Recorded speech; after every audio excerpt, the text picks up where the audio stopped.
आज हम थोड़ी कठिन यात्रा करेंगे, प्रश्वास खाली करने की यात्रा। यानी जो श्वास हम भीतर उतार रहे होते हैं, हम कितनी भी कोशिश करें प्रश्वास खाली करने की, कितनी भी कोशिश करें, फिर भी वो पूरी खाली नहीं हो पाती है। आपको पता है आपके शरीर के भीतर क्या घटनाएं होती रहती है? पता है? चलिए यात्रा शुरू करते हैं। ये जो शरीर है परमात्मा का बनाया हुआ देवालय है। इसमें परमात्मा का अंश आत्मा बिल्कुल शांत चित्त होकर बैठी है, दृष्टा बन के, कैमरे की आंख बनकर। लेकिन उसने 4 सैनिक लगा रखे हैं, बहुत ही शक्तिशाली। मन, बुद्धि, चित्त और अहंकार, 4 सैनिक हैं। इन 4 सैनिकों से मित्रता करने का मतलब आप आत्मा के द्वार तक पहुंच गए, फिर आत्मा से आपकी मुलाकात होती है, नहीं तो बाहर ही बाहर घूमते रह जाते हैं। बहुत बिरले लोग होते हैं ये समझ पाते हैं कि शरीर एक यंत्र है, इससे अधिक कुछ भी नहीं है। ठीक है, तो कैसे यात्रा शुरू करना है? सबसे पहले आप श्वास लेना सीखें कि कितनी देर आप श्वास भीतर उतार सकते हैं। ऐसे मुख बंद करके, शरीर को मूर्तिवत ठहरा के, आंखें बंद करके, शांत चित्त।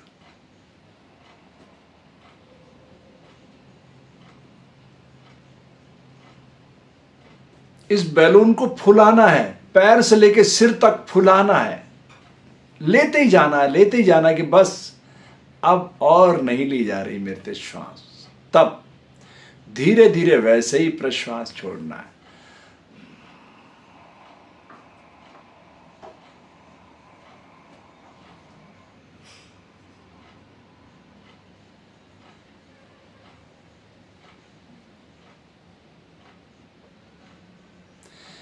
पूरा शरीर जैसे बैलून खाली होता और पूरा पिचक जाता है ना, ऐसे पूरा पिचक जाए शरीर, बिल्कुल शिथिल हो जाए, वहां तक प्रश्वास छोड़ते जाना है। अभाव के बिना भाव पैदा नहीं होता है। फिर आपको उस श्वास की वैल्यू पता चलेगी कि कितनी महत्वपूर्ण है। ठीक है, चलिए यात्रा शुरू करते हैं।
अगर 16 सेकंड आपने श्वास लेना और 16 सेकंड प्रश्वास छोड़ना सीख लिया, तो स्थूल शरीर की ऊर्जा से आप परिचित हो सकते हैं कि स्थूल शरीर कैसे संचालित कर रही प्रकृति।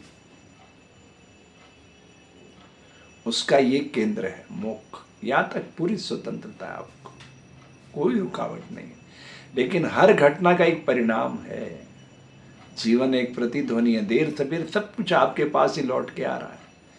कोई भेद नहीं करेगी प्रकृति। बबूल बोओगे तो बबूल मिलना, आम बोओगे तो आम मिलना, ये निर्णय आपको करना है। ठीक है, लेकिन इसी को अगर आपने 36 सेकंड तक पहुंचा दिया, यानी 72 सेकंड में एक श्वास, तो सूक्ष्म शरीर है, ज्ञानेंद्रियां कैसे काम कर रही है, किस ऊर्जा के बल पे आंख देखती है, कान सुनता है, नासिका गंध सुगंध दुर्गंध बताती है, फिर श्वास भीतर उतारती है, जीवा वाणी का उद्गम करती है, स्वाद बताती है, त्वचा मौसम का हाल देती है, सारा ज्ञानेंद्रियों से आपका परिचय हो जाएगा।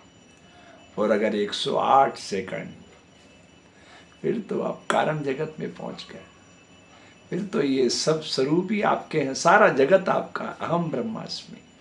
आदि गुरु शंकराचार्य बहुत चेतना की बात कह रहे हैं। अहम निर्विकल्पो निराकार रूपो विभुत्वाच सर्वत्र सर्वेन्द्रियाणम न चा संगतम नेव मुक्तिर्न मेया चिदानंद रूप है शिवो हम शिव।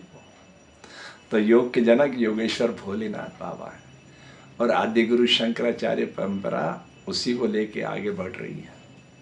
सनातन संस्कृति का ध्वज लेके चल रही है ये परंपरा। आओ भारत की इस अनूठी यौगिक कला को आत्मसात करने का साझा प्रयास करते हैं। प्रश्वास को खाली करना आप सीख गए, बस यकीन जानिए आपके भीतर जो ऊर्जा के खजाने हैं वो अपना द्वार खोलने लग जाएंगे। करके तो देखिए। लेकिन हाँ, जब तक आपका कोई अनुभव ना हो तब तक मेरे वीडियो पर कुछ भी मत लिखिएगा प्लीज। हाँ, जैसे आपको अनुभव होने लगे, जो भी अनुभव वो सब लिखिए, वो मुझे अच्छा लगेगा। और इस सारी क्रिया को आंख बंद करके ही करना है। खुली आंख से आप बाहरी बार घूमते रह जाओगे, भीतर की घटनाओं का आपको एहसास ही नहीं होगा। और योग क्या है? भीतर की चेतना से जोड़ने की यात्रा है।